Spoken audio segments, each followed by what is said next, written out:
De lunes a viernes, escuche en la FM a Fernando Quijano Velasco, Cristina Plazas, William Calderón, Ushi Levy, Azuri Chamá, Laura Newton y la dirección de Luis Carlos Vélez. De lunes a viernes, en la FM, las noticias como son. Alberto Carrasquilla, ministro de Hacienda y Crédito Público, invitado a la cabina de la FM, confirmó que durante el gobierno Duque no se presentará ninguna ley de financiamiento ni reforma tributaria. El tema de la economía es, según las encuestas, el tema más importante para los colombianos.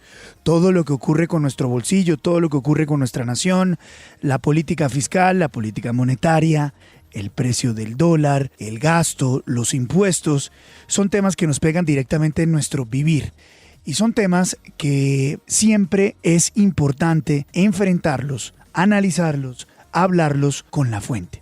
Por eso hemos invitado hoy al ministro de Hacienda, Alberto Carrasquilla, quien amablemente ha aceptado acompañarnos en nuestros nuevos estudios aquí en la FM. Ministro Carrasquilla, gracias por darnos unos minutos. Muy buenos días. Muy buenos días, Luis Carlos. Mucho gusto de estar acá y los felicito. Qué instalaciones tan espectaculares. Muchísimas gracias, ministro. Muy amable por estar aquí. Lo primero que le quiero preguntar es ¿de qué se trata esto? Esto nuevo que ustedes han presentado en las últimas horas, esto de las nuevas metas del país en términos económicos en el mediano plazo. ¿Por qué se presenta esto ante el Congreso?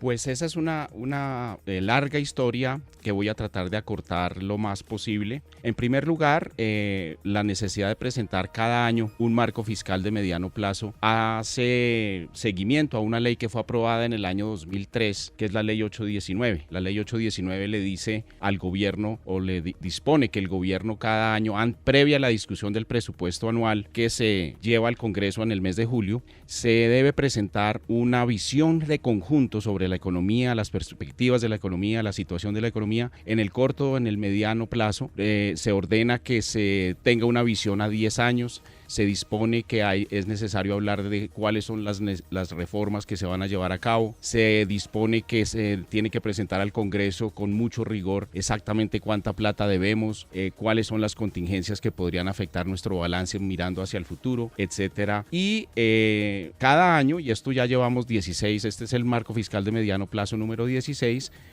se introducen algunos temas de coyuntura, unos capítulos especiales que van más allá de lo que explícitamente dispone la ley. Entonces es una visión de mediano plazo, obliga al gobierno a trabajar, a ponerse a discutir diferentes temas que de otra manera sería muy difícil o sería muy complicado y los gobiernos desde el año 2003 que salió la ley hasta hoy se han tomado la preparación de este documento con enorme seriedad. Son documentos realmente de muy alta calidad técnica. En específico trabajaron 80 personas en el ministerio durante varios meses. Eso significó muchísimo esfuerzo de discusión entre los diferentes equipos del ministerio, la necesidad de consultar con otras agencias, empresas, otros ministerios, etcétera, para que tuviéramos esta visión de conjunto. Entonces, en síntesis, surge de una ley, la ley 819 del año 2003, es el número 16 que se publicó, se dio a conocer en el día de ayer. Es una visión de conjunto de mediano y largo plazo y es un elemento para el que el Congreso de la República tenga más elementos de juicio a la hora de discutir el presupuesto que llevaremos en el mes de julio próximo. Ministro, el tema del marco fiscal del mediano plazo, que obviamente nada mejor que un ministro de Hacienda optimista. ¿Se imagina que fuera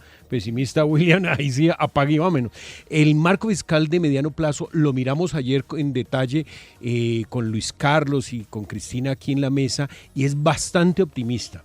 Y basado en unos supuestos, pues obviamente de un ministro de Hacienda optimista, y es que va a aumentar el recaudo, que va a aumentar la inversión extranjera, que el precio del petróleo estará por encima este año del 65 y el próximo año del 67, con una tasa de cambio que va a rondar los 3.171, 3.170 para el próximo año, y que eso nos llevará a que vamos a crecer este año al 3,6 y el próximo año al 4%. ¿No le parece, o aquí pues siendo muy periodista en el tema, que son unas cuentas muy alegres? Doctor Fernando, muy buenos días. Qué bueno que empecemos así con el café espeso.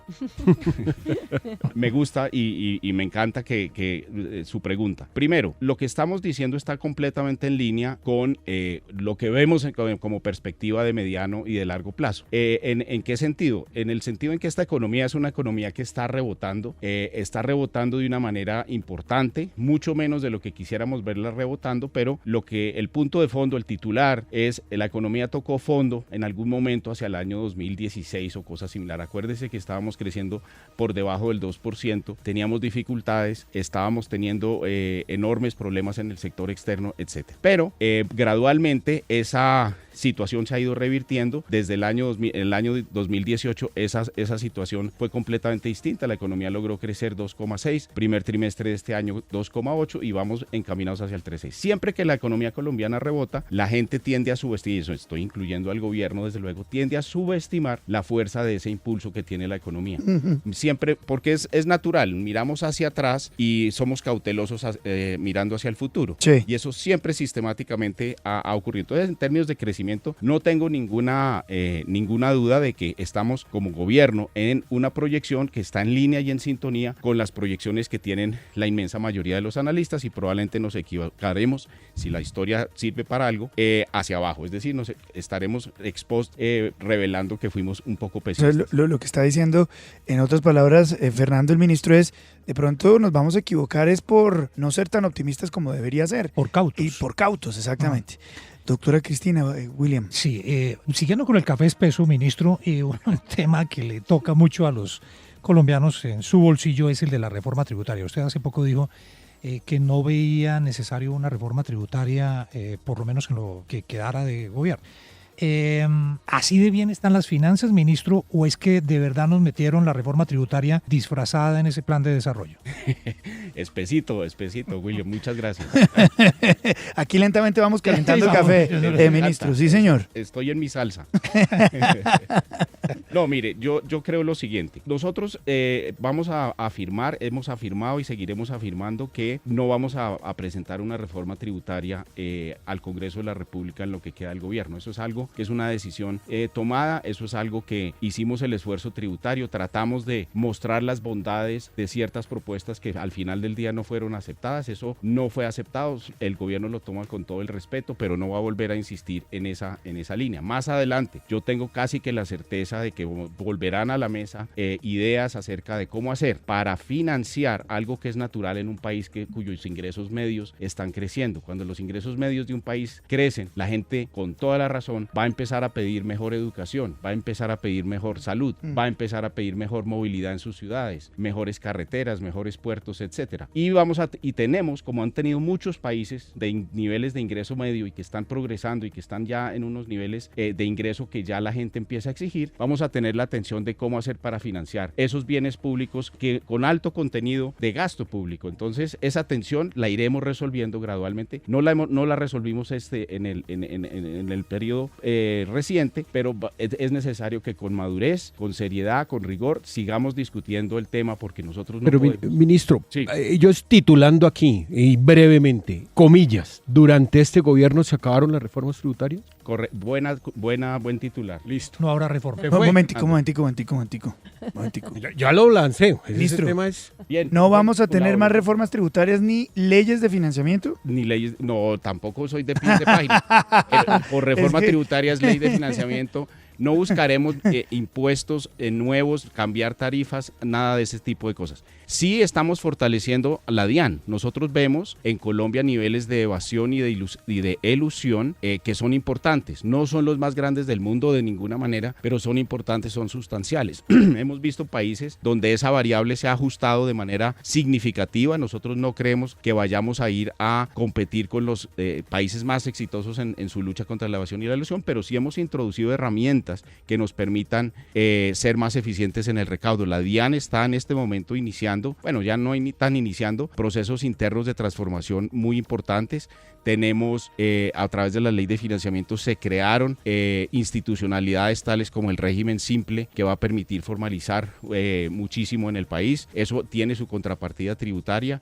Tenemos medidas de un poquito más de dientes para la DIAN. Tenemos la obligación, cuyo proceso ya está en marcha y nos ha ido muy bien, de facturación electrónica, que va a permitir identificar, y la modernización tecnológica que nosotros vamos en el camino de tener el equivalente a esta hermosa cabina que ustedes están estrenando.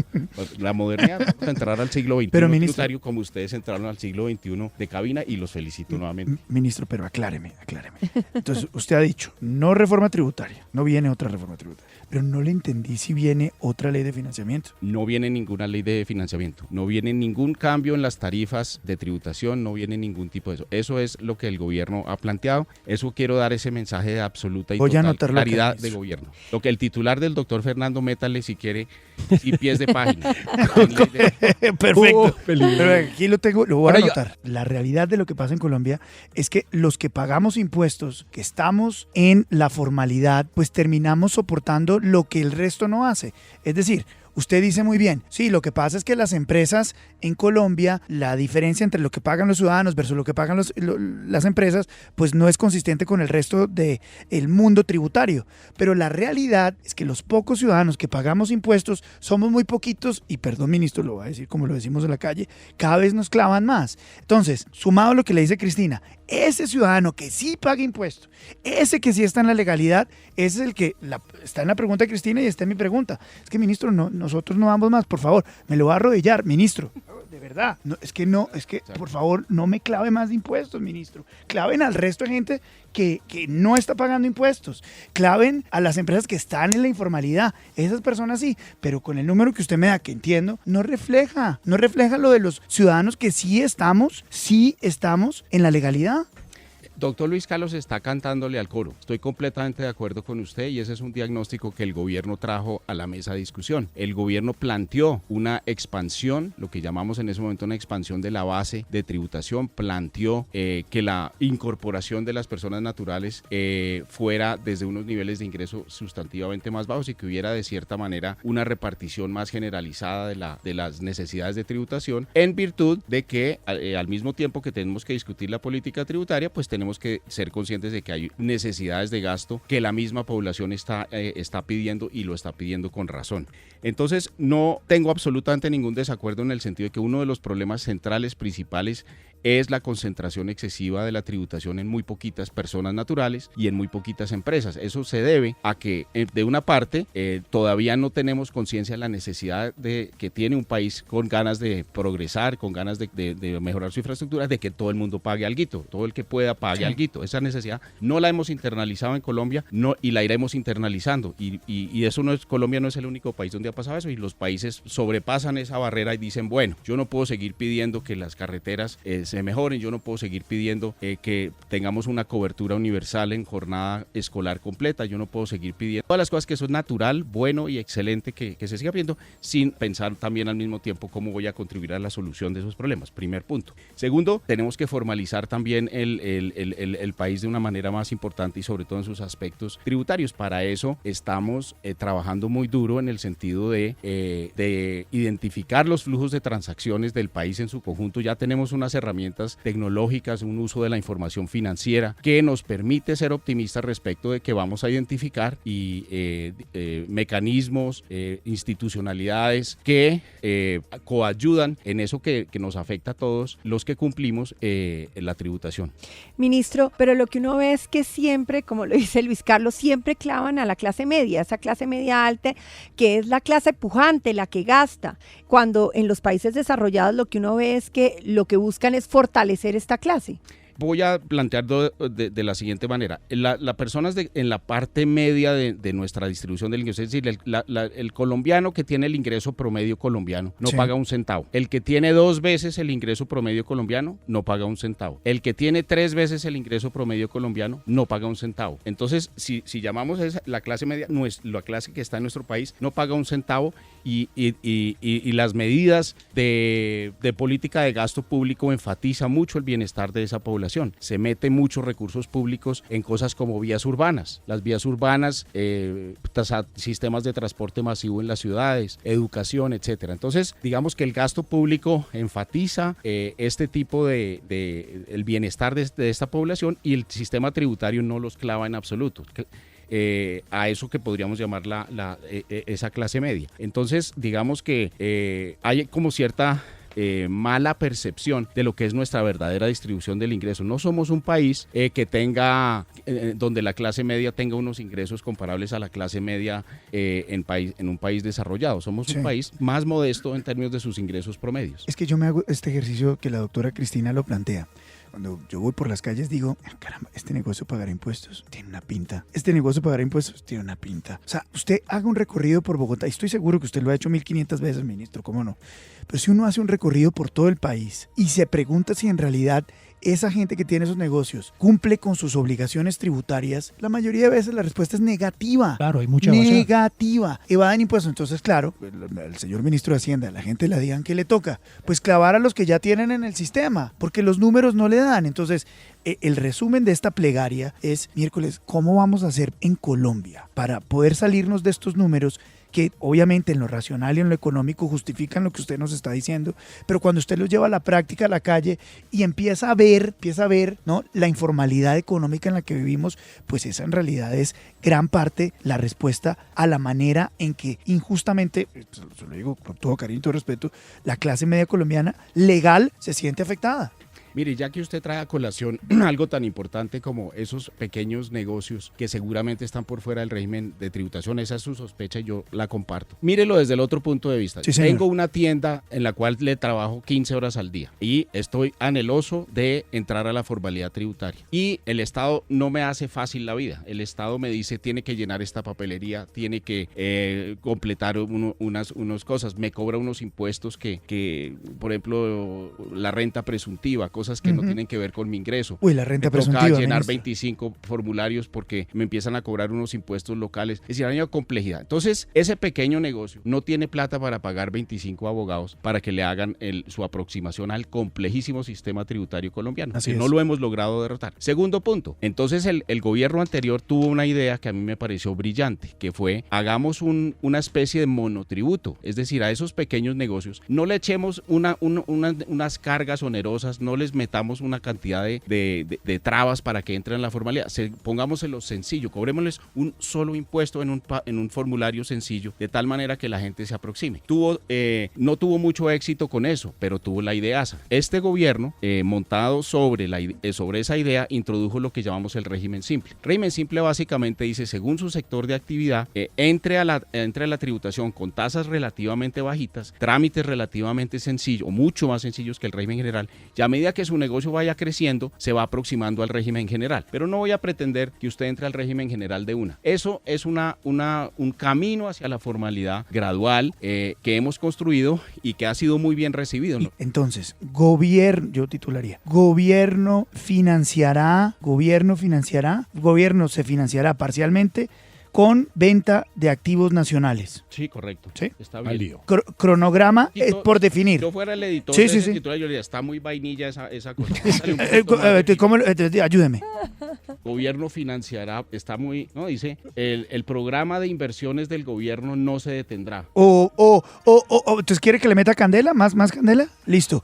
En unos meses, pimienta. En unos meses, gobierno revelará cronograma de venta de activos para su financiación. Venta de activos del gobierno reemplazará reformas Tiene un tributarias. poquito más de pimienta, Sí, pero señor. métale para defender los flujos de inversión.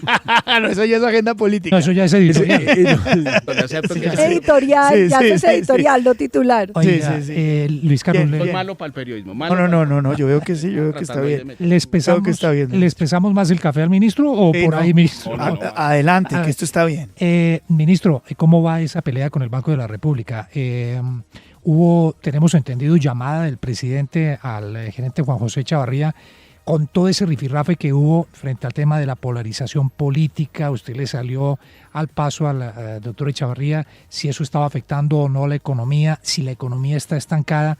Puntualmente, ¿ya le llegaron las cifras que usted le pidió al doctor Echavarría para poder dejar de hablar de percepciones y hablar sobre algo serio? Mire, el Banco de la República ha planteado que ve las cosas de una manera que llevarían a que el crecimiento este año sea del 3.5. El gobierno considera que podría ser 3.6. Esa es la pelea. Si es 3.5, eso ni siquiera es pelea, eso es como discusioncita o digamos, eso es como no tiene ninguna característica de pelea. Entonces, digamos que eso es tema chuleado, todo eso es tema chuleado. Ministro, el presidente Duque ha dicho que quiere gobernar sin mermelada. Para poder gobernar sin mermelada se requiere la popularidad o que el pueblo lo apoye. ¿Usted no cree que las medidas que se han tomado desde el Ministerio de Hacienda ha afectado esta popularidad y hace que el presidente no tenga ese apoyo que se necesita para poder combatir esos temas burocráticos del Congreso?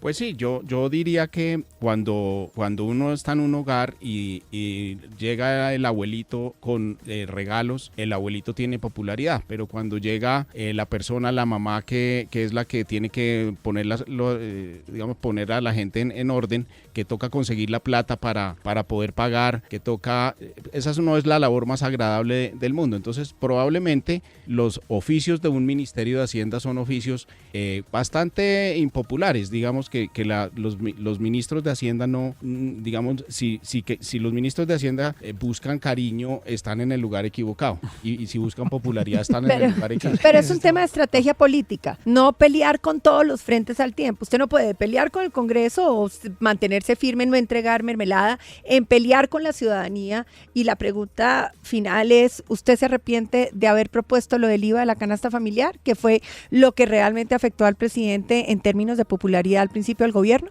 Bueno, yo no me arrepiento en el sentido en que es lo que en ese momento, y sigo pensando lo mismo, caracteriza o es el gran defecto de nuestro sistema tributario, es que muy poquita gente paga y todo el mundo pide. Esa es como la gran asimetría, que no solo existe en Colombia, sino en otros países. Yo sigo pensando que ese es nuestro problema central. No creo que lo hayamos resuelto, pero es un tema que sigue en la agenda. Y será un tema recurrente. Ese es un tema que se estigmatizó, eso es agua que ya pasó debajo del puente, y por lo tanto no vale la pena. Pero en términos de arrepentimiento, eso es lo correcto, está en línea con no solo con lo que yo considero que es correcto, sí, sino con lo que han dicho todos los expertos que han analizado el sistema tributario. Es decir, se cae de su propio peso, que eso no sea desde el punto de vista técnico y del mediano plazo del país, el bienestar del país, lo correcto. Ministro, muchísimas gracias por darnos estos minutos aquí en la FM. Aprendimos mucho hoy. En la FM, las noticias como son. La opinión de Ariel Ávila en la FM. Y es un importante momento para recordar, aplaudir y sobre todo felicitar al Congreso por la aprobación de la ley que limita el uso de los plásticos con una única utilización. Eso es uno de los avances más importantes. Europa en el 2022, varios países y Canadá 2021 van a prohibir estos plásticos de único uso y creo que Colombia debe ir para allá. Toneladas y toneladas de plástico están en nuestros mares, nos estamos destruyendo a nosotros mismos y tal vez el lema de los ambientalistas es: si nuestra sobrevivencia no es prioritario, entonces ¿qué lo es? Y así como el tema del asbesto, estos plásticos de único uso son fundamentales para mejorar nuestra sobrevivencia, hay que seguir avanzando en ello. En Colombia, Luis Carlos Vélez. Sergio Fajardo, ex candidato presidencial en cabina de la FM, afirmó que está trabajando para las próximas elecciones presidenciales en Colombia. Nuestro siguiente invitado es una de las personas más importantes en el mundo político hoy por hoy en Colombia. Y para muchos en el país, pues todavía existe el deseo de que hubiera sido presidente de la República.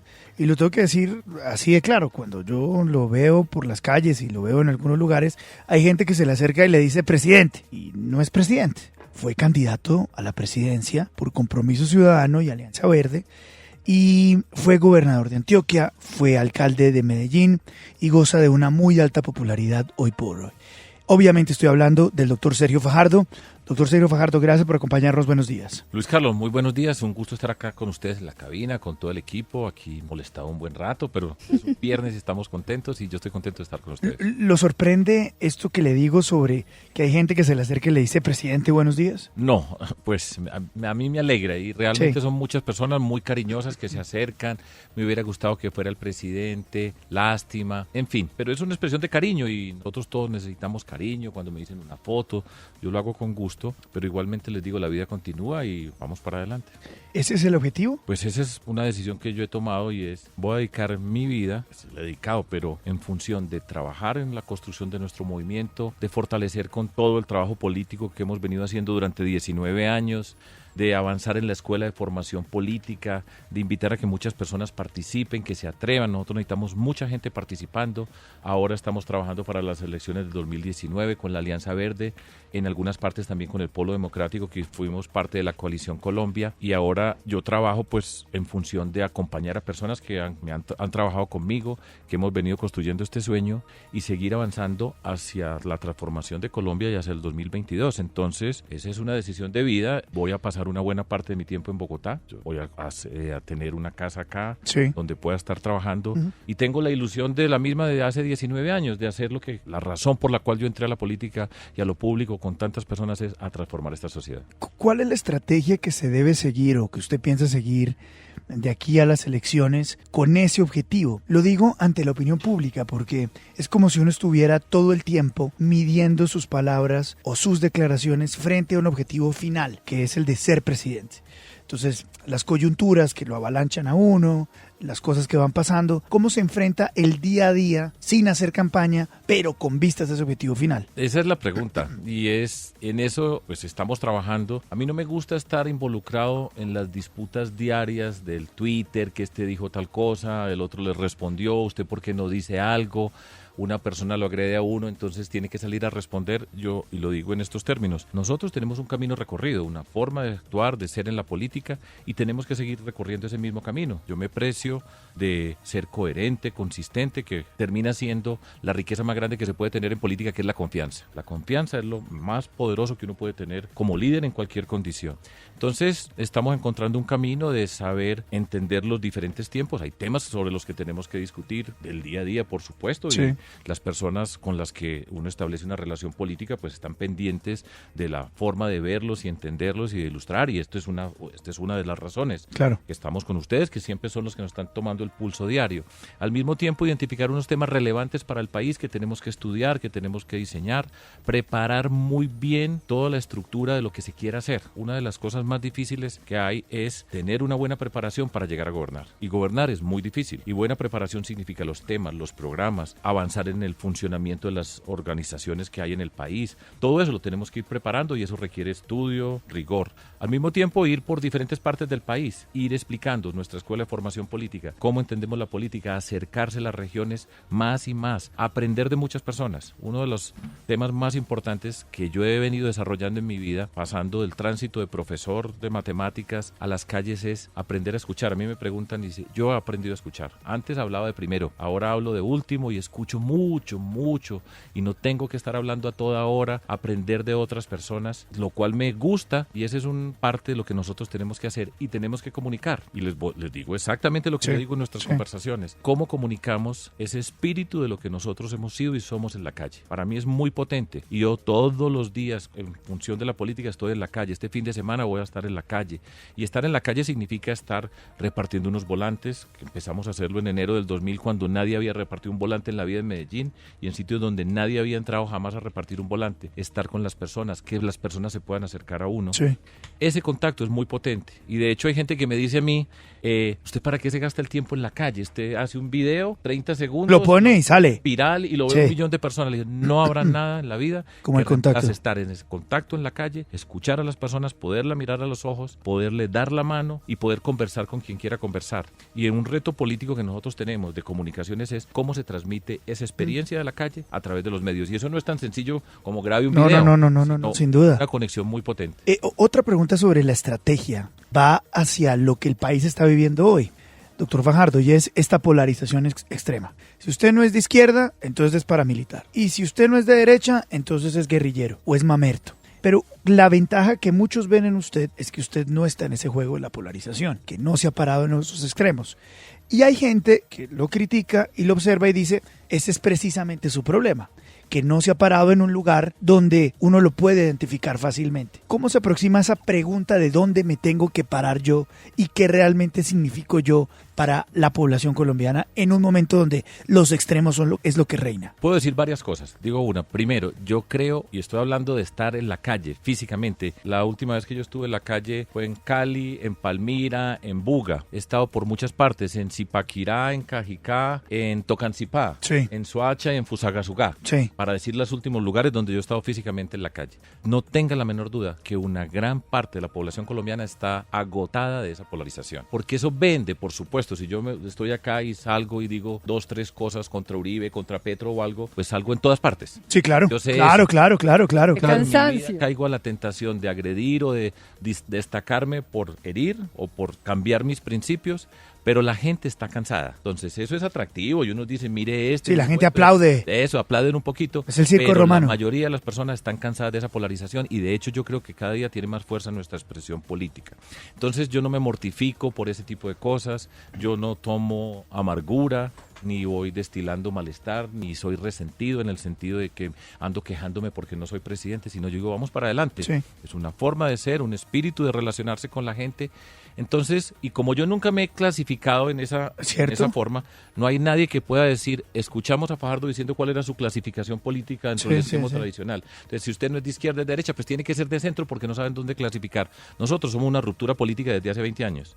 Una política que arranca con unos principios, establecemos unos problemas que queremos resolver para la sociedad y sobre eso vamos resolviendo. Nosotros arrancamos haciendo política desde una ciudad, Medellín, en ese momento, fin del siglo pasado, 20 y en comienzo del siglo 21. Y sobre eso resolvimos. Después hemos avanzado a la gobernación y hemos crecido de abajo hacia arriba entendiendo el mundo. Yo no llegué a la política con una ideología que ya me tenía resuelto todo y ponga la ideología que usted ya tiene todas las respuestas. Nosotros hemos venido construyendo las respuestas y eso nos da la libertad de comunicarnos con muchas personas, podemos pensar diferentes sin ser enemigos, de explicar qué es potente la política. Entonces, en ese sentido somos una ruptura. Ahora hay una ruptura profunda y es la forma de la política. La política que nosotros hemos tenido, la que Jorge Robledo siempre dice, los mismos con las mismas, una política tradicional. Nosotros tenemos que cambiar esa política. Y eso ya es y así lo hemos hecho. Entonces, ese es el mundo que yo recorro y hemos aprendido muchísimo. Doctor Fajardo, y en ese orden de ideas de lo que viene hablando, ¿qué le dice o cómo se siente cuando le dicen tibio? Para nada me molesta, a mí para nada. Yo no me siento mortificado porque me digan tibio o de centro, o que a mí me dicen, unos escriben mafioso, después el otro dice una cosa. Yo no le pongo atención a ese tipo de cosas. No, pues uno se enloquece. No, qué cansancio. Pero además Y además pierde la personalidad. A estas alturas de la vida yo tengo muy claro mi autoestima, muy claro qué represento, tengo muy claro pues qué quiero ser en la vida, ya he recorrido un buen camino y estoy contento. Y yo creo que parte de mi obligación como líder es mi condición personal, que por supuesto tiene que ver con la manera como nos expresamos, y en Colombia tenemos que pasar esta página de la violencia y de la destrucción, y la página de la violencia y la destrucción no se va a pasar con rabia, porque dentro de las discusiones, por ejemplo, yo estoy por la paz y he estado siempre, y hay personas que dicen también están por la paz, pero cada que están hablando de que están por la paz, encuentran a uno que piensa diferente y lo primero que hacen es insultarlo, agredirlo, maltratarlo. ¿Cómo va a ser una persona que maltrata al que no piensa como él, que insulta a quien lo ve como un enemigo, cómo va a construir la paz? Es imposible. Tiene que haber una coherencia entre lo que somos, lo que representamos y lo que queremos. Entonces, a mí no me mortifica que me digan tibio ni ningún tipo de calificativos de esos. Eso no es problema. ¿Cómo ve la evolución que ha tenido el gobierno? ¿Qué aciertos, qué desaciertos le ve a la manera como está gobernando el presidente Iván Duque? Yo creo que el gobierno no va bien, de hecho he dicho que va mal. Y puedo explicar por qué pienso eso y podemos ubicarnos, vamos a un año, ¿sí? Sí.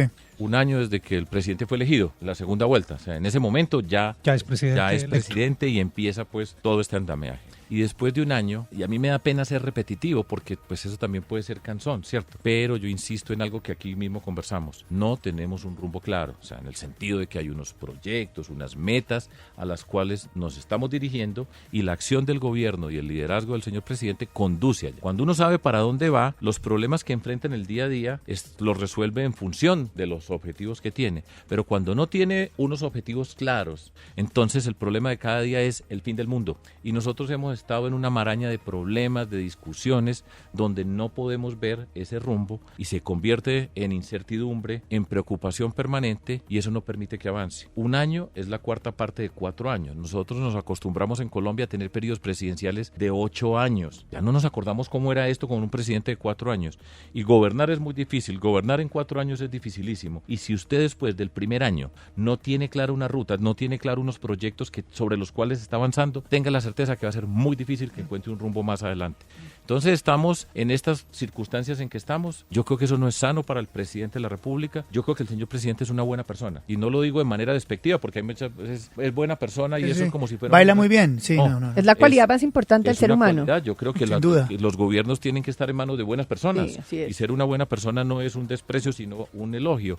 Y yo creo que él hace un esfuerzo por mantenerse dentro de la institucionalidad. Evidentemente hace un esfuerzo. Ahora tiene un partido político que le ha puesto un cerco tremendo, que no le ha ayudado a despegar a él como el líder que tiene que ser un presidente de la República. En Colombia es un país presidencialista y todo pasa por el presidente. Aquí en Colombia, pase, para bien o para mal, todo pasa por el presidente. Entonces yo creo, así en términos generales, William, que estamos en un terreno de incertidumbre, seguimos sin unas metas claras, atrapados en unas disputas que no tendrían que ser las disputas si se quiere ir avanzando. No hemos podido avanzar en el tema de la paz y esa incertidumbre es costosísima para el desarrollo de Colombia y en particular pues para el avance de nosotros como sociedad. Doctor Fajardo, el presidente Duque ha dicho que no va a gobernar con mermelada, que no está gobernando con mermelada. Muchos lo critican porque confunde mermelada con representación política. ¿Usted está de acuerdo con la representación política? Pues mire, yo creo en todo esto y lo dije desde el primer día y además así he gobernado. Como alcalde y como gobernador no hay nadie que pueda decir que le hemos puesto un contrato. Nosotros, por ejemplo, no hicimos una coalición en el Consejo ni en la Asamblea Departamental. Nosotros no nombramos una persona contralor, que es el primero que nombran para que les colabore a los gobernantes. Eso ya es parte de otro capítulo, pero yo creo que se puede gobernar sin mermelada, ¿sí? Se tiene que gobernar sin mermelada, pero tiene que entender la relación con los congresistas. Y yo que vengo del mundo, a mí pues de la antipolítica, de toda esa cantidad de calificativos, gobernando siempre me sentaba con cada concejal, diputado, y así sería con cada congresista. ¿Usted qué representa? ¿Usted qué le está apostando? Y venga, sentémonos a trabajar sobre lo que usted representa, lo que le está apostando, ubiquemos en el territorio y sobre eso trabajemos juntos. La mayoría de las personas en el Congreso de la República y en general en la política, para no decir en la vida, nosotros todos necesitamos respeto y reconocimiento. Y es más importante el reconocimiento que 3 puestos. Y el reconocimiento es poder destacar a una persona por su trabajo. Yo creo que eso se puede hacer. Entonces, no se tiene que confundir que tiene que tener 3 ministerios para que el país funcione. Pero si esa es la condición, pues estamos en problemas. ¿Usted cree que le ha faltado, como decimos en la calle, calzones para gobernar con decreto? Pues yo no sé si el problema sea de calzones o no, pero sí tiene que ver con liderazgo, porque gobernar es muy difícil y el señor presidente liderazgo, nunca calzones, había gobernado. Es lo mismo. Bueno, pongámoslo pues en esos términos. Sí. Pero el presidente no tenía la experiencia de gobernar. Es que gobernar no es una trivialidad, es muy difícil. Pues por supuesto cualquiera, pero en particular la sociedad colombiana es bien compleja y desde la perspectiva nacional es muy enredada, muy complicada. Y ese es el reto del líder, ¿cierto? De fijar las prioridades, de tener esos argumentos, de saber manejar equipos. Si no, se va a quedar toda la vida quejándose de que otros no me dejan hacer lo que yo quiero. Y se va a terminar 4 años diciendo, es que no me dejaron. Le dije, ni ese no es el problema, es su responsabilidad. Y otra cosa que hay que decir, suficiente de Santos, porque Santos todo es una explicación por Santos. Va un año y si sigue así se le va a ir el periodo hablando de Santos y no vamos a poder hablar de lo que hizo Duque si no se pone las pilas en ese sentido. Santrich, Néstor Humberto Martínez, el pedido de derogación de la JEP han sido semanas muy, muy complicadas en Colombia.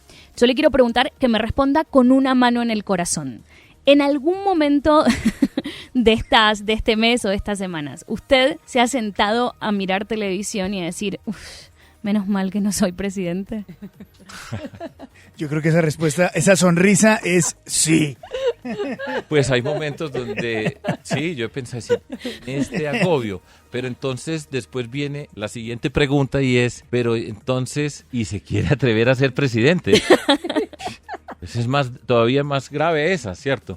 Pero yo creo profundamente, pues en nuestro país, por supuesto, yo me acerco a la vida con optimismo. Yo creo que nosotros tenemos una gran capacidad en nuestro país, en Colombia, para avanzar. Yo lo digo por una convicción profunda, de haber estado, ya hemos hablado tantas veces de la calle, de ver la gente, de entender lo que se puede hacer. Cuando nos damos una oportunidad pequeñita en Colombia, despegamos a unas velocidades impresionantes. Pero sí hay momentos que dicen, no, qué cantidad de líos tan Qué tremendos. cansancio. Yo a veces pienso en el señor presidente y digo, ¿cómo dormirá este hombre? Sí.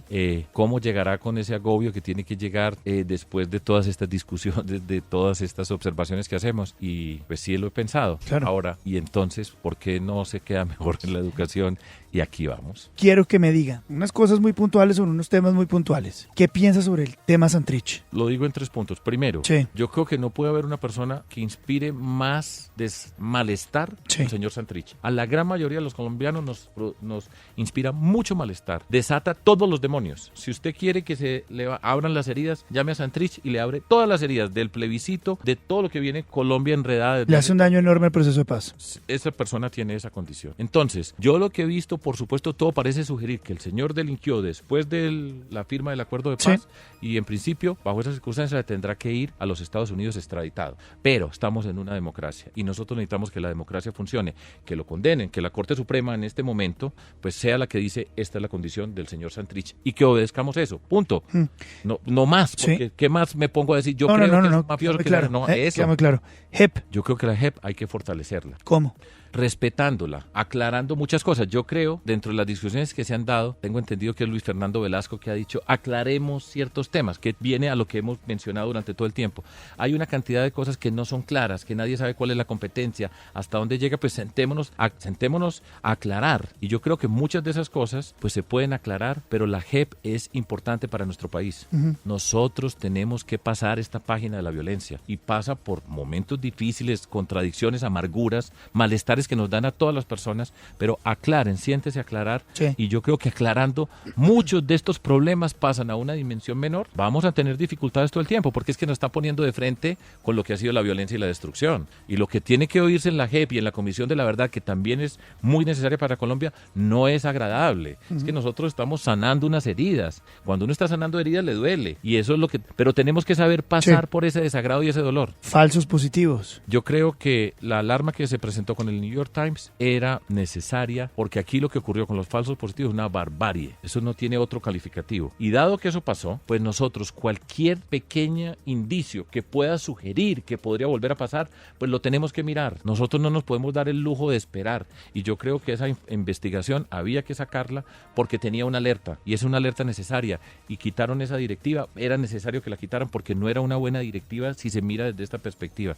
Entonces, no podemos volver a pasar por eso. Todavía nos falta por aclarar y a lo mejor en la JEP y la Comisión de la Verdad se va a conocer mucho acerca de los falsos positivos porque eso es la barbarie, pero nosotros no lo podemos repetir y hay que hacerlo y hay que manifestar el desacuerdo. Aquí hay una cantidad de líderes sociales asesinados, desmovilizados y nosotros no podemos volver a correr el camino para volver a la violencia, no. Entonces, es lo que Doctor Sergio Fajardo, casi una hora conversando, muchas gracias por su tiempo. A ustedes muchísimas gracias. Ha sido gracias. muy agradable poder estar aquí hablando con y usted. Yo estoy muy contento con ustedes hoy acá, feliz viernes, feliz fin de semana y muchísimas gracias. Muchísimas gracias. Mantenga la FM en Twitter. Síganos. @la FM. La FM. El dato de Cristina.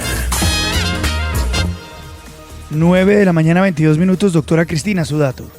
Luis Carlos, como le hemos dicho esta semana, el Senado decidió no debatir, no sesionar en plenaria en el día de ayer. Los senadores estaban muy ocupados, quién sabe en qué, pero no trabajando para lo que se les paga. Y son muchos los proyectos que todavía están ahí en fila para ser aprobados en el Senado. Pero ¿sabe quién sí trabajó? La Cámara de Representantes. Le voy a contar cuáles son los proyectos más importantes que se aprobaron. Mire, primero, tamizaje neonatal, que eso se venía esperando hacía mucho tiempo. Transparencia en el sistema de salud. reforma del control fiscal, protección a salud y medio ambiente, depuración normativa, tantas normas que tenemos, lo que hicieron fue depurar para que estén solamente las que están vigentes. Eliminación del uso del asbesto, que yo creo que es uno de los proyectos más importantes de los últimos tiempos en Colombia, y el uso de los vehículos eléctricos. Como ve, hicieron su tarea y así como le damos palo muchas veces al Congreso, cuando hacen la tarea hay que felicitarlos. Las noticias y las voces en www.lafm.com.co. Dixon Singh, profesor de la Universidad de Hong Kong, entregó en la FM las claves para entender la gran movilización contra la ley de extradición a China que se ha tornado violenta. Precisamente vamos a comunicarnos con Hong Kong, con el profesor Dixon Singh. Él es profesor de la Universidad de Hong Kong, para que nos ayude a entender qué es lo que está pasando y cuál es la clave de estos temas tan importantes en Hong Kong. 6 de la mañana, 45 minutos. Son las 7 de la mañana, 7 de la noche, 45 minutos en Hong Kong. Voy a saludar al profesor. Professor Singh, thank you very much for being with the FM here in Colombia. You're welcome. Lo primero que le quiero preguntar es por qué hay estas manifestaciones en Hong Kong. Professor, let's start with the basics. Why there are some protests going on in Hong Kong, and why it is expected for these protests to increase during this weekend? Now, if you look at the history of Hong Kong, many of our older generation, they escape from mainland China because they want greater freedom and rule of law in Hong Kong. Okay, that's my parental generation. And these kind of values, the values for freedom, for equality, for fair trial, they have been very pervasively shared among the Hong Kong community. And now it seems that under the pressure, political pressure of Beijing, the Hong Kong SL government, which is highly dependent on Beijing politically, has tried to compel Hong Kong community to accept the extradition law, under which the Hong Kong people and any person, any foreigner who happens to pass by Hong Kong or who stays in Hong Kong will have the possibility of being extradited to China for trials. And so the Hong Kong community has been very terrified by this scenario because it has been found in survey that nearly 70% of Hong Kong people do not think that in mainland China they will have fair trials. So that is why so many people, particularly the younger generation, stormed the street, stormed the headquarters of the government just a few days ago. Right. And that's also why you saw about 1 million people took to the streets just last Sunday. Professor, let us translate over here, please. Ok, si uno se pone a mirar la historia de Hong Kong, Hong Kong está hecho con generaciones que escaparon de China buscando la libertad. Los padres del profesor, por ejemplo, lo hicieron buscando libertad, buscando igualdad. Ahora, la posición de Beijing es la que conocemos, es el tema de la extradición, y el gobierno de Hong Kong, que depende absolutamente de Beijing, no está haciendo nada para impedir lo que Beijing pide. Por lo tanto, que acepten esto de la extradición, lo que genera es que quienes están en Hong Kong tengan miedo, porque lo que sienten es que si los llevan, sobre todo los jóvenes, en la posibilidad de la extradición a Beijing, a China, sus derechos serían vulnerados. Por eso están protestando. Yo quisiera preguntarle al profesor Singh qué efectos ha tenido esta presión ciudadana, si legisladores o autoridades han cedido en algún aspecto. Professor Singh, what effects has this pressure campaign on behalf of citizens had on legislators or authorities? Have they decided to take any measures? Well, the government has been quite determined to push it through until today. Today, it seems that the government is considering to postpone the legislation, but then it has not made it very clear whether that is only a tactical move, trying to diffuse the number of participants in another pre-scheduled mass rally on the coming Sunday.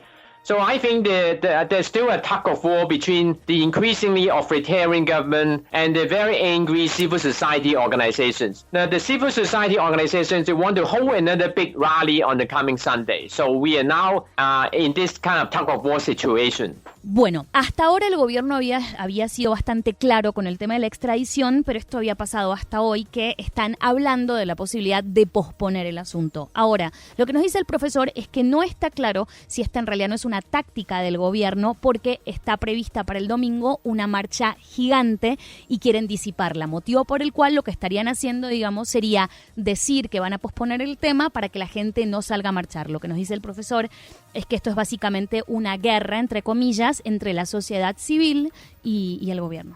Ushi, preguntémosle por favor al profesor Singh si esto es una especie de primavera árabe, de rebelión de los jóvenes movidos por las redes sociales. ¿Estamos ante el mismo fenómeno? Professor, William wants to know if this is a sort of Hong Kong spring following the Arab Spring, for example. Are these the young people rebelling against what's going on? No, I don't think so. I think if you mean that the Hong Kong people try to turn Hong Kong into a politically independent state, I don't think that's the case. Because the present agenda is that the government has repeated that they have to pass the extradition law in the next few weeks, preferably before the end of June. So the people, particularly the younger people, just a few days ago, they came out and tried to stop it by their more confrontational actions. And then on last Sunday, you also saw over 1 million people, including the middle class, the working class, and even some of the business persons, they also came out and joined a peaceful rally. So the agenda is that they just want to stop the extradition law. It is not an attempt to launch a revolution, because we all know that, the Hong Kong people know that is not possible. Because Beijing control the army and they control the police, they also control the Hong Kong government. And then the ordinary people, they don't have any weapons and they are not trained at all to fight as an Okay, so that was not an option. Bueno, no, esa no es una opción viable. No se está buscando convertir a Hong Kong en un... Porque no se está buscando convertir a Hong Kong en un estado independiente por varios motivos. En las últimas semanas ha habido protestas porque en las próximas semanas se busca, de hecho antes de que termine junio, se está buscando pasar este tema de la extradición. Sí es verdad que los jóvenes son los primeros que han salido, pero la confrontación que se ha generado no es con armas y no es de manera violenta. El domingo pasado salieron un millón de personas, salió a la calle y no eran solamente jóvenes, era gente adulta, eran trabajadores. Entonces no es que haya una agenda buscando una independencia. Esto tiene que ver únicamente con el tema de la extradición. No se está buscando una revolución, principalmente porque está claro que China controla la policía, la armada y al gobierno de Hong Kong. Por lo tanto, es inviable pensar en una independencia de Hong Kong. Y además no se están usando armas, por lo tanto no es comparable con la primavera árabe. Professor Singh, thank you very much for being with the FM this morning. Oh, you're welcome. We really appreciate it. En la FM, las noticias como son. La opinión de Alberto Padilla en la FM. La primera ronda electoral de este domingo en Guatemala prometía ser histórica, positivamente, con las tres principales candidatos mujeres, una ex primera dama, la hija de un ex dictador y una ex procuradora de justicia, todas en una cruzada para mejorar el imperio de la ley. Pero en eso, justamente la ley lo descarriló todo. Las tres recibieron acusaciones judiciales. Ahora solo una sobrevive, Sandra Torres, esposa de Álvaro Colón, presidente entre el 2008 y 2011. Se espera que pase a la segunda ronda, pero Sandra es una figura polarizante y los rezagados tendrán que luchar duro para vencerla en la segunda ronda en agosto. En el 2015, el hartazgo por la rampante corrupción llevó al público a elegir como presidente a un comediante de televisión, pero no les causó ninguna gracia la broma de Jimmy Morales de enterrar una amplia investigación delictuosa sobre sus aliados políticos. Y por supuesto que la confianza en las débiles instituciones y en la democracia misma no puede ser mucha en un proceso electoral en el que las Cortes han decidido por los votantes. En Colombia, Luis Carlos Vélez. Ervin Hoyos, promotor de la campaña Libertad y Orden, explicó en la FM por qué está solicitando un referendo derogatorio de la Justicia Especial para la Paz y revocatorio de las Cortes. Ervin Hoyos, muchas gracias por acompañarnos. Muy buenos días. Hola Luis Carlos, muy buenos días. Un gran saludo.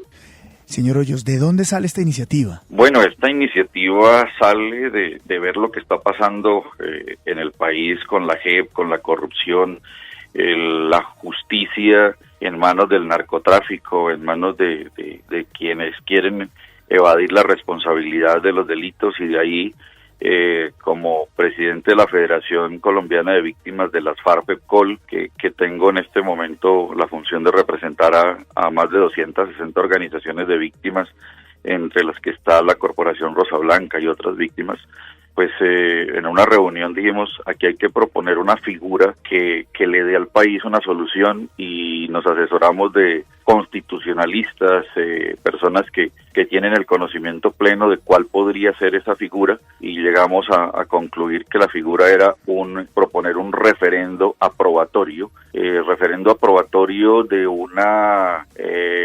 la creación de una sala en la Corte Suprema de Justicia que reemplace la figura que se creó en los acuerdos, que es la JEP, que le garantice a quienes están cumpliendo los acuerdos que se les siga cumpliendo lo que el Estado firmó, para no tocar el tema de constitucionalidad, y que se ajuste a que quienes cometieron delitos posteriores a los acuerdos paguen por esos delitos, que el narcotráfico no es un delito conexo a lo político, que las violaciones sexuales no se pueden justificar en el marco del conflicto, y que se ratifique la extradición. Para eso, el diagnóstico que se hace a esto es que es tema de corrupción en el medio de la justicia, y hay que cortar por lo sano, y por lo sano es revocar el cargo a los magistrados de las altas cortes.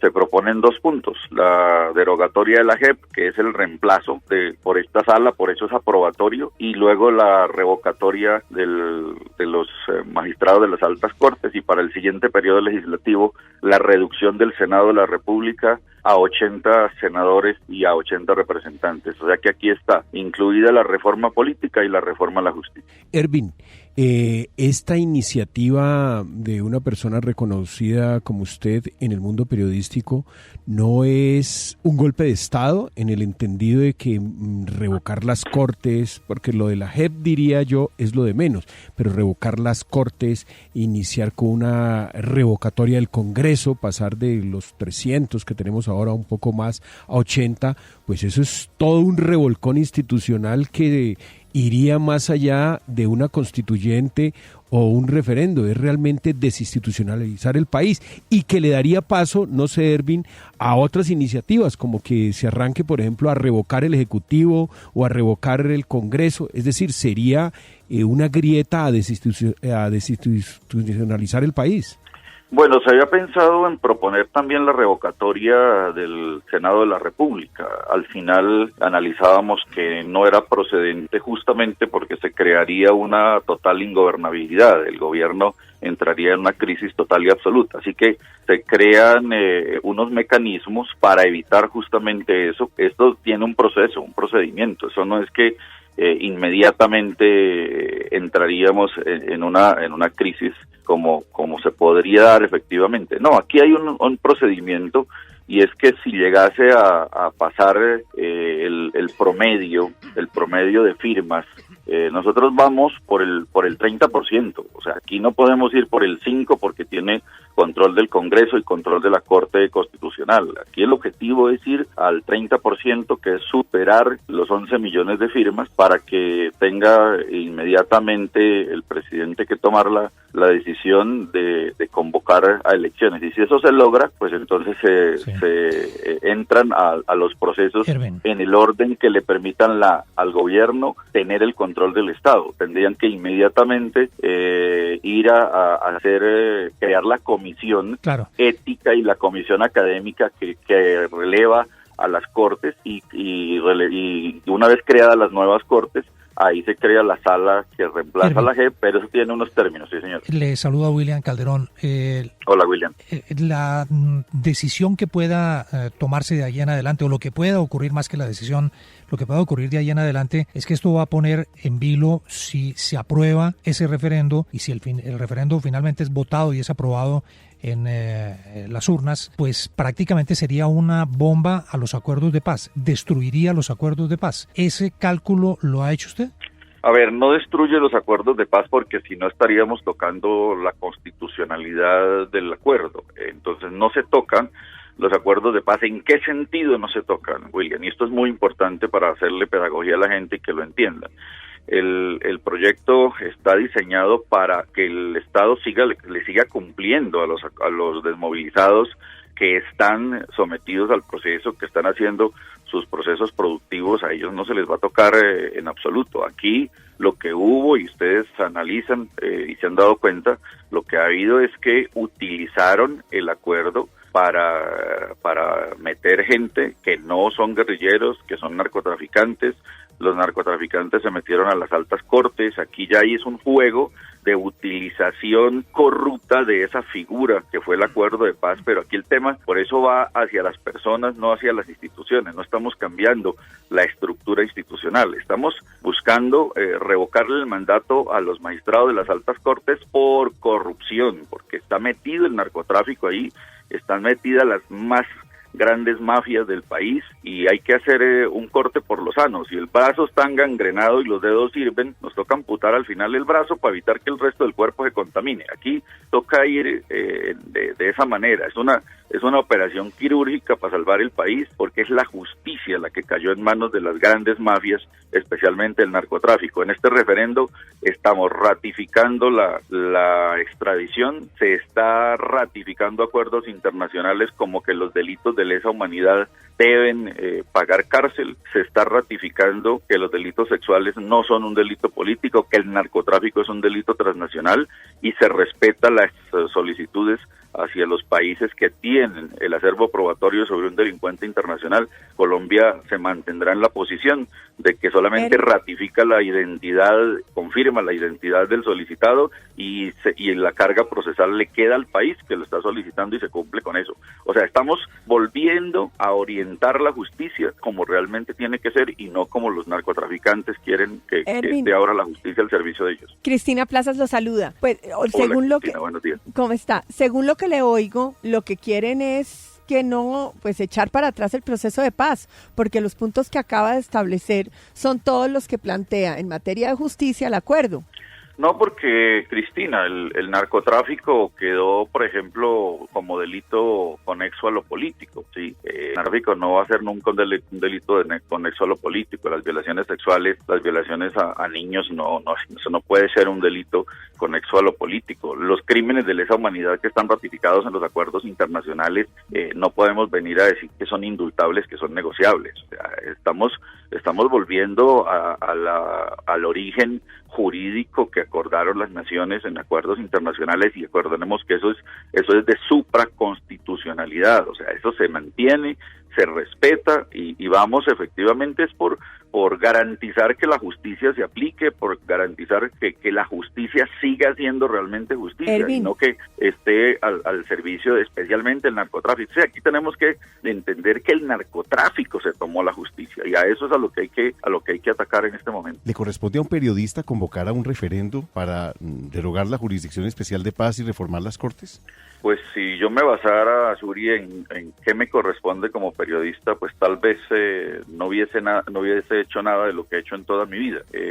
Lo hago primero como ciudadano, como persona que he conocido en 27 años que llevo lo que está pasando en este país, como investigador que vengo denunciando desde hace muchísimo tiempo lo que ha venido ocurriendo desde que inició el proceso de paz, las negociaciones oscuras del narcotráfico detrás de todo esto. Me corresponde como ciudadano que he venido denunciando todos estos hechos y me mueve la conciencia de hacer algo que realmente corte por lo sano todo lo que nos está ocurriendo. O sea, que creo que aquí por encima de todo hay más que la labor de un periodista, la labor de no solo mía. Yo me reúno todos los días con equipos jurídicos, con gente que está viendo lo que está pasando, y yo decía, bueno, aquí hay que proponer algo.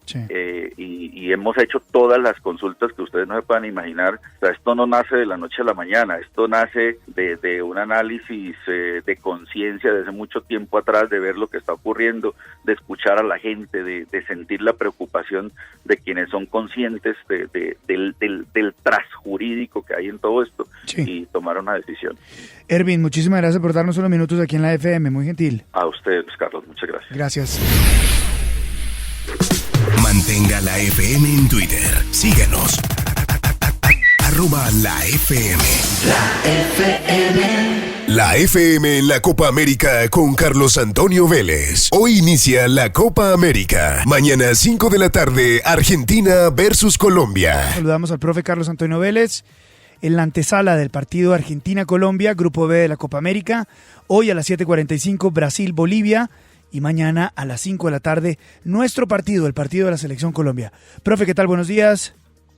Buenos días, Luis Carlos, para usted, para toda la mesa de trabajo y para todos los oyentes de la FM. Profe, no le ganamos a Argentina desde el 2007. Desde el 2007. Sí. Y no le marcamos un gol desde el 2011. Es que tengo aquí una argentina que se llama Ushi Levy, profe, y apostamos esta mañana y esto no me está ayudando. Hola. Pero no hay mal, hola, ¿cómo estás? Muy bien. No hay mal que dure 100 años ni cuerpo que lo resista, ¿no? Claro, por eso que Argentina no gane desde el 93 no significa nada, porque no hay mal que dure 100 años. Claro, y han perdido finales consecutivas. Perdieron 2 finales de Copa América con el mismo cliente, perdieron una final de Mundial. Ajá. Messi, con todo lo que representa en las últimas, no sé, como 8 temporadas con el Barcelona, solamente gana una Champions. Pero profesor, usted lo dijo, no hay mal que dure 100 años. No, correcto, está bien, vale para todos, pero no solamente vale para nosotros, vale para ustedes, y no solamente vale para ustedes, sino también para nosotros. Ajá. Y le digo algo más. Ustedes desde hace muchos años están imbuidos en no sé si eso es una tormenta, un tifón, una cosa parecida, y es que hay que rodear a Messi. Yo no entiendo, eso no lo entiendo, porque Cristiano Ronaldo juega con 10 volardos y gana la Eurocopa, y gana la Liga de Naciones, y gana esto, y gana aquello, y Argentina, siempre lo mismo. ¿Quién lo va a rodear? Antes Lamela, después Dybala, luego Di María, luego fulano, Mengano, Perencejo, ahora es Lo Celso. Siempre tienen que buscar quién lo rodee. No, lo que hay que pedirle a Messi es que algún día asuma la responsabilidad y diga, venga, yo soy el mejor jugador del mundo y lo va a demostrar ganando. Ahora sé de dónde viene todo. Ahora me queda clarísimo. Profesor, le pido por favor, respete a Messi. Respete a Messi. Yo le tengo el más profundo de los respetos a Messi, pero Messi también tendría que entender que una de las maneras de seguir los pasos de Diego o de Pelé es ganando algún mundialito, no importa que sea uno o una Copita América. A mí la verdad no me interesa que Messi siga los pasos de Maradona, no me parece que sea una persona a emular o imitar, pero vamos a los bifes, como decimos. Perdón. Observación con el respeto que se merece no solamente la interlocutora, sino la dama. Ushi. Aquí estamos hablando de fútbol, yo no lo necesito a él para que venga a darle consejos a mis nietos y a mis nietos. Vamos a los bifes. Lo necesito para que haga fútbol y juegue fútbol y gane títulos. A ver, Ushi, a los bifes. A los bifes. No. Resultado. Quiero saber el resultado del partido de mañana. No, si supiera el resultado no estaría aquí. Apostaría todo en cuanto casa de apuesta existiera y me quedaría... No, me iría para Santa Marta. Juéguesela. Sí. ¿No? No, yo no. ¿Tiene miedo? Yo generalmente, por norma no doy resultados. Simplemente le digo lo siguiente.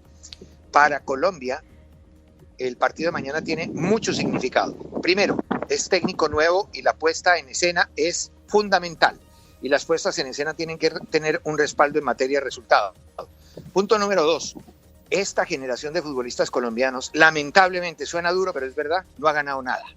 Esta generación necesita ganar algo y esta es una oportunidad. Entonces, Ospina,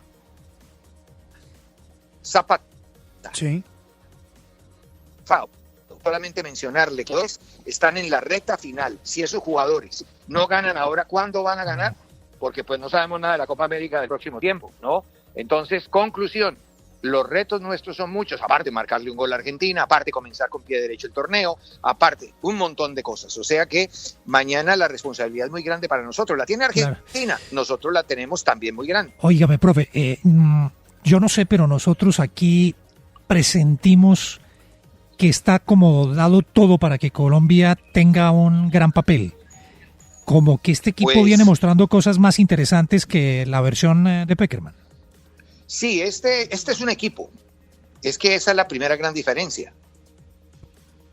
Este es un equipo. El fútbol no es el tenis, ni es el golf. El fútbol es un deporte colectivo. Y nosotros nos pasamos 7 años viviendo de las individualidades. ¿Cómo amanecería James? Si estará bien Falcao. Ahora estamos hablando de una idea de juego, estamos hablando de un equipo, estamos hablando juego colectivo.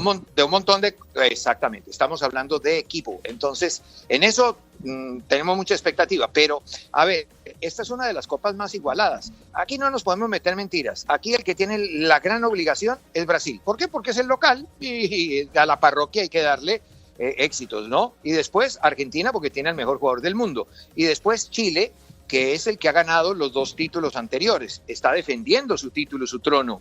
Esos son los favoritos. Lo que pasa es que nadie tiene la interés de salir a decir, mire, yo tengo una obligación, debo ganar esta Copa América. Nadie es capaz de hacerlo. El único que medianamente dejó de deslizar algo parecido en materia de responsabilidad fue James, porque James dijo, ya llegó la hora de ganar algo.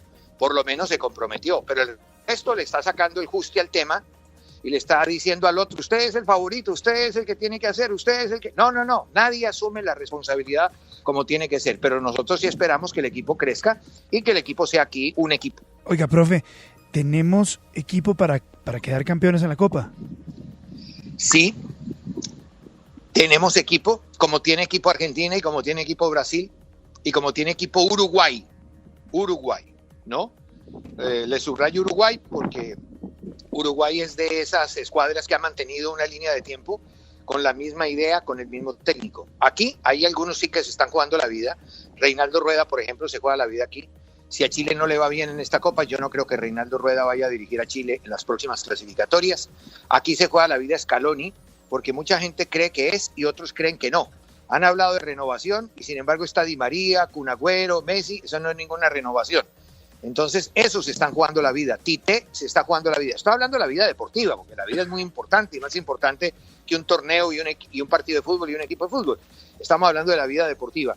Esos tienen muchísima responsabilidad porque tienen que dar resultados ya sí o sí. Profe, si no es Colombia, ¿quién es el otro equipo? ¿Brasil? Yo no sé. Yo creo que el otro equipo es Uruguay. Como equipo. Ahora. Es lo mismo que dice BBC hoy. La BBC, en su estudio de posibilidades y estadístico, pone Brasil-Uruguay la final. ¿Ah, sí? Sí. Fíjese usted, yo en esas cosas no creo, porque si eso fuera así, entonces no haríamos los torneos, Luis Carlos. Sí, pero sabroso especular, profe. No, está muy bien, pero eso está dentro del campo de la especulación. Lo que pasa es que lo mío tiene que apuntar, porque ustedes me han llamado es para que analice, no para que especule. Entonces yo estoy en el plan del análisis.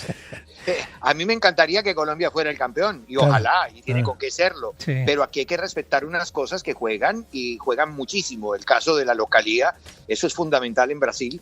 Y lo de Uruguay, porque como le digo, en la línea de tiempo, ese es un equipo hecho desde hace mucho tiempo, ese es un equipo que de memoria reza de memoria.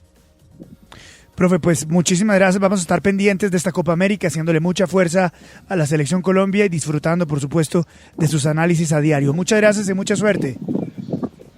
Muchísimas gracias, Luis Carlos, a usted, a todos los compañeros de la mesa de trabajo y a todos los oyentes de la FM. Buen día. Un abrazo.